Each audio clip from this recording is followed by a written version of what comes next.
Good day everyone, I am Marika Diasis from JO3 Jeremiah. So my assigned topic is all about true or false tests. Binomial choice or alternate response are tests that have only two options such as true or false, right or wrong, yes or no, good or better, check, cross out, and so on. So a student who knows nothing of the content of the examination would have 50% chance of getting the correct answer by sheer guesswork. So, although corrections for guessing formulas exist, it is best that the teacher ensures that a true or false item is able to discriminate properly between those who know and those who are just guessing. So, we have here the guidelines for constructing alternate response tests. Rule number 1. Do not give a hint or inadvertently in the body of the question.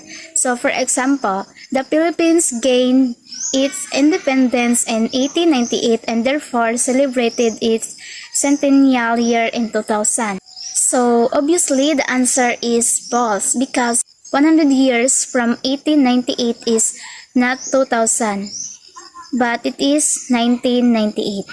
So, rule number 2. Avoid using the word always, never, often, and other words that tend to be either always false.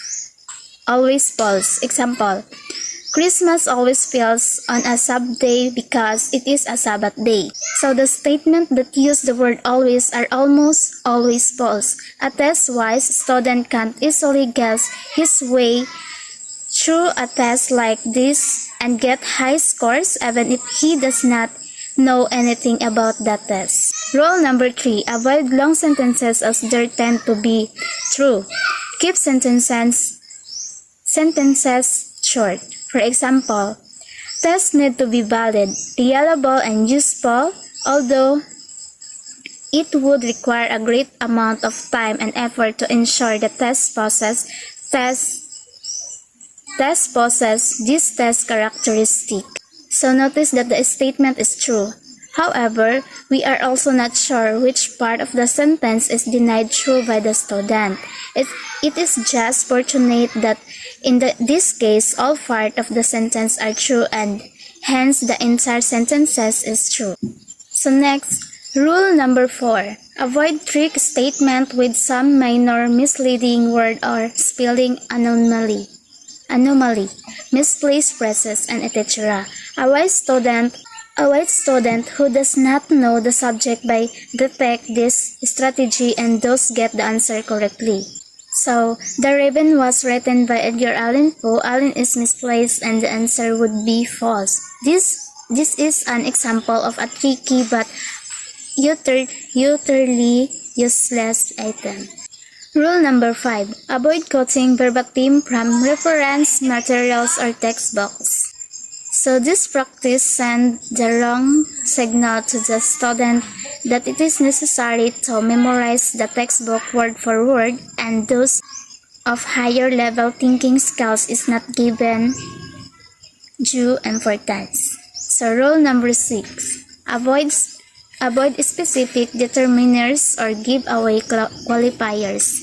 So rule number 6. Avoid specific determiners or give away qualifiers. So the student quickly learned that strongly worded statements are more likely to be false than true.